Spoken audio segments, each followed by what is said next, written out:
Luther! Oh, God. Sorry, I'm nervous. 10 behind-the-scenes facts of the Umbrella Academy. For those of us who binge-watched the entire thing in one sitting, the Umbrella Academy Season 2 has now been and gone. Now all that's left for us to do is sit and wait for news of Season 3. If you're a fan of the show, you'll probably know everything there is to know about the ins and outs of filming. But whether you're an Umbrella Academy expert or just a casual watcher, there's tons of behind-the-scenes facts for you to sink your teeth into. By the way, make sure to click that subscribe button to stay up to date with all of our engaging videos, and use that trigger finger by smashing that like button. Now let's get into it. 10. There's a reason why the Hargreaves siblings' TV show powers are different than the ones in the comics. David Castaneda explained to Digital Spy that they skipped over Diego's ability to hold his breath underwater to make him a little bit more realistic. Showrunner Steve Blackman wanted to ground the comic book even more, he explained. There's something about seeing someone who has no real supernatural powers and only being able to throw things with precision that kind of makes people be like, oh, I can see that. I can put that person in real life and I can see it play out as a human being. 9. Justin H. Min had no idea he was coming back as a new character.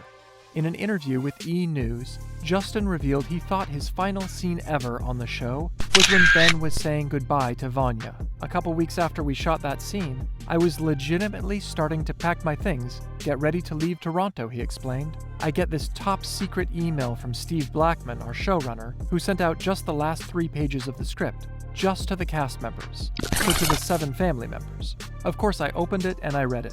I was sort of just screaming and crying in the middle of my Toronto apartment alone. 8. The comics act as a guideline for the show, and day one readers will know that there's a lot of differences. As we've already mentioned, the powers that the siblings have are a little different in the comics, but there's also some wild character differences in the comics too. For example, it's revealed that Luther and Five are actually twins, as they were born to the same mother on October 1st, 1989. In Dallas, it's revealed that Klaus has a daughter, and most shocking of all, Diego and Vanya have a romantic thing in the comics. 7. The cast couldn't stop laughing while filming the elevator scene. You can see Castaneda trying and failing to stay in character in the final cut. While on the way to meet with the father for a light supper, Luther was so nervous that he farted in the elevator with his siblings. Oh my God, Luther, that smells amazing.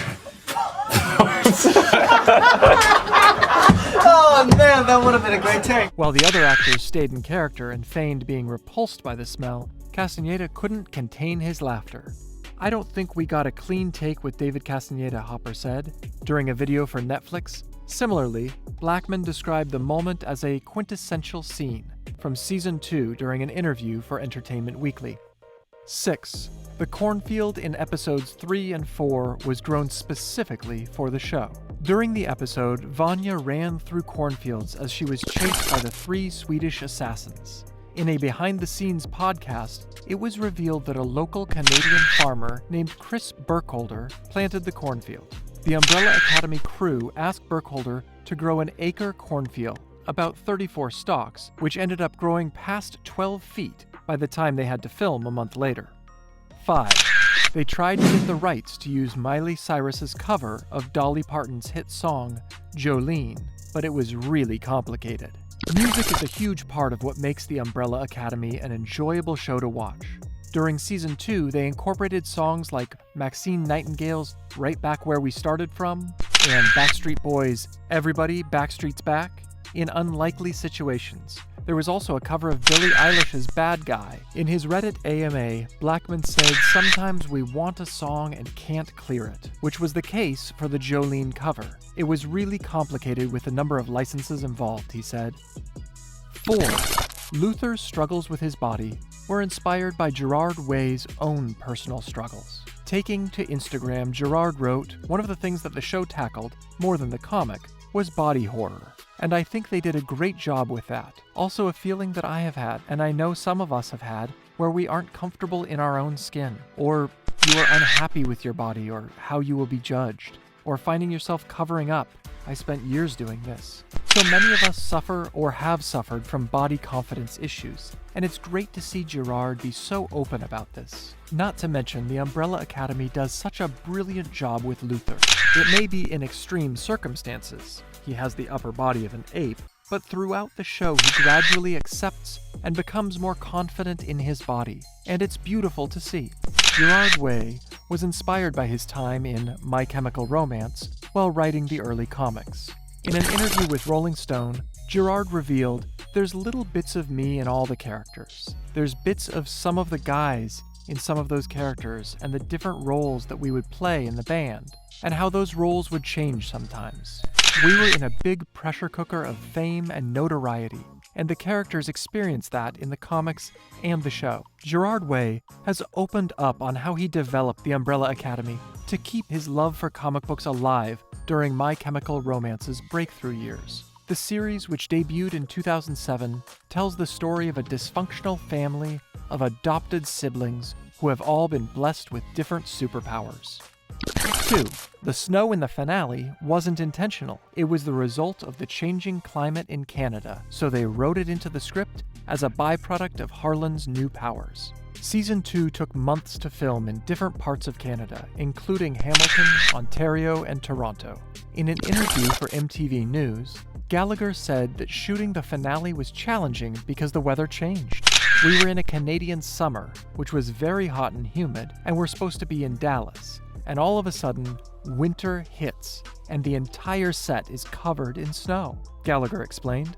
Because there was no way to work around the snow, the show writers incorporated the cold front into the uncontrollable powers Harlan got after Vanya saved his life on episode 4. Speaking to Mashable, Raver Lampman also said that they finished shooting in November, and a snowstorm hit when they had to film the big finale battle. The snow made it difficult to maintain consistency while filming, since the actors often filmed the same scene multiple times, leading to footprints in the snow. So in addition to the VFX team working to digitally add snow to hide any continuity errors, the actors also ran on sheets of styrofoam and white fabric. 1. Almost everything in the World War III opening sequence was made using VFX. The only real things in the entire sequence are the actors, some debris, and a tank. Blackman said in his Reddit AMA. He added, "The actors and the crew were in a huge green volume, basically a boxed set of green sheets hanging from rails outside." Sylvian, our director, told the actors what the viewers would be seeing when it was completed, and they acted accordingly. It was in the hottest part of the summer, and we worked for 5 days and nights.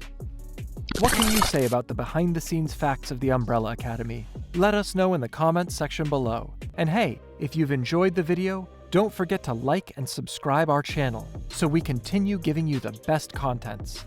Thanks for watching. See you in the next video.